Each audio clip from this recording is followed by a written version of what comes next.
Živijo. Evo, ker je danes poseben dan, 30. obletnica videocentra, bomo naredili nekaj posebnega s posebno dostavo za posebno osebo.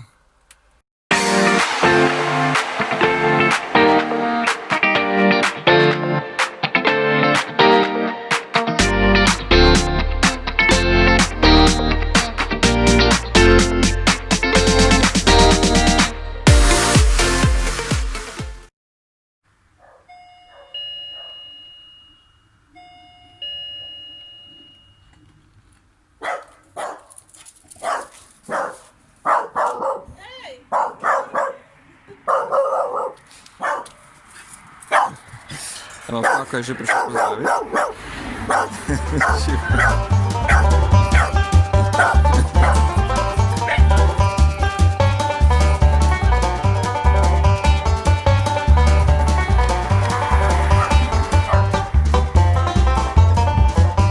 Pako mora pozdraviti, nujno.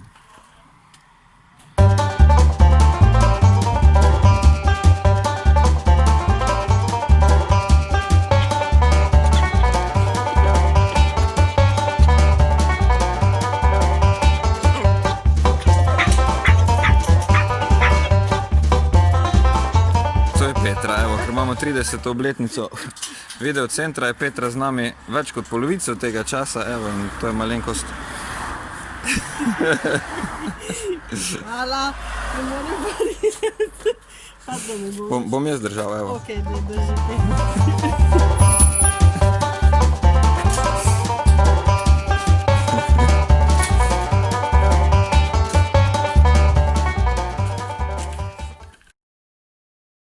Ok, zdaj, ker ni bilo trojke, smo pač ciljali na prihodnost, torej bo za naslednjih 60, evo. Ciljamo na 60. Pa pihnemo vsak eno. 3, 4, zdaj. Moja se ni ugasnila. Evo, dajmo jesti.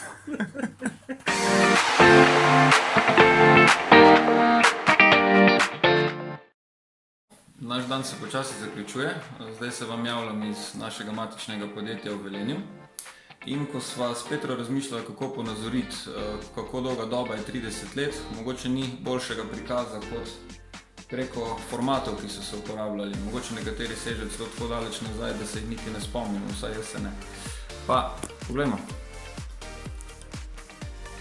Torej, vsi bomo prepoznali VHS kasete, ampak še pred temi pa so bili videi na nečemu, čemu so pravili umatik kasete, se pravi precej velika zadeva, ki se jo mogoče kdo med vami spomni, jaz se ne.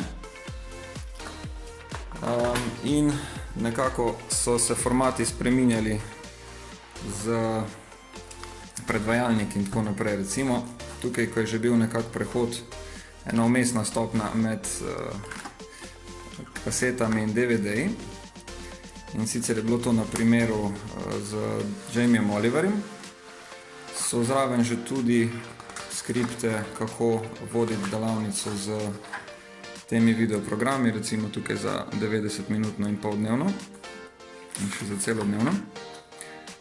Potem iz tega smo pa prišli na DVD-je. Teh se verjetno vsi spomnimo. Tukaj recimo primer za večno temo sestankov in kako jih narediti majčkeno bolj učinkovite. Kjer smo danes, pa je pravzaprav USB. DVD enote najbrž nima več vsak, USB pa še. Torej, nekako so zdaj stvari na teh USB ključkih in pa na oblaku, ki vam ga ne morem pokazati, ker je pač oblak. Evo, tako. Toliko z naše strani za tokrat. Hvala, da ste bili z nami, pa do naslednjič. Srečno!